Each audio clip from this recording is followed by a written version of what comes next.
ನಮಸ್ಕಾರ ಗೆಳೆಯರೆ, ನಾವು ಇವತ್ತು ಸಾಮಾನ್ಯ ಜ್ಞಾನದ ಪ್ರಮುಖ ಪ್ರಶ್ನೋತ್ತರ ಬಗ್ಗೆ ಚರ್ಚಿಸುತ್ತಿದ್ದೇವೆ. ಈ ಪ್ರಶ್ನೆಗಳ ಉತ್ತರ ನಿಮಗೆ ಗೊತ್ತಿದ್ದರೆ ಕಮೆಂಟ್ ಮಾಡಿ ತಿಳಿಸಿ ಮತ್ತು ವಿಡಿಯೋವನ್ನು ಕೊನೆವರೆಗೆ ನೋಡಿ. ಪ್ರಶ್ನೆ: ಗಾಂಧಿ ಜಯಂತಿಯನ್ನು ಯಾವಾಗ ಆಚರಿಸಲಾಗುತ್ತದೆ? ಆಪ್ಷನ್ ಎ 26ನೇ ಜನವರಿ, ಬಿ 15ನೇ ಆಗಸ್ಟ್, ಸಿ 2ನೇ ಡಿಸೆಂಬರ್, ಡಿ 2ನೇ ಅಕ್ಟೋಬರ್.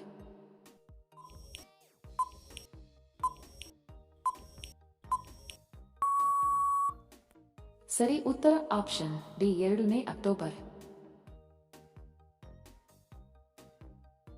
ಪ್ರಶ್ನೆ: ಚೀನಾದಲ್ಲಿ ತನ್ನ ಶಾಖೆಯನ್ನು ತೆರೆದ ಮೊದಲ ಭಾರತೀಯ ಬ್ಯಾಂಕ್ ಯಾವುದು?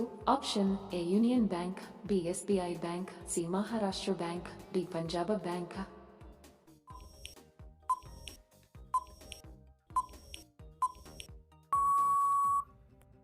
ಸರಿ ಉತ್ತರ option B SBI bank. Video ಕೊನೆವರೆಗೂ ನೋಡಿದ್ದಕ್ಕೆ ತಮ್ಮೆಲ್ಲರಿಗೂ ಧನ್ಯವಾದಗಳು. ಮತ್ತೆ ಭೇಟಿ ಆಗೋಣ ಇಂಟ್ರೆಸ್ಟಿಂಗ್ ವಿಡಿಯೋದೊಂದಿಗೆ. ಅಲ್ಲಿಯವರೆಗೆ ನಮಸ್ಕಾರಗಳು. ಜೈ ಹಿಂದ್.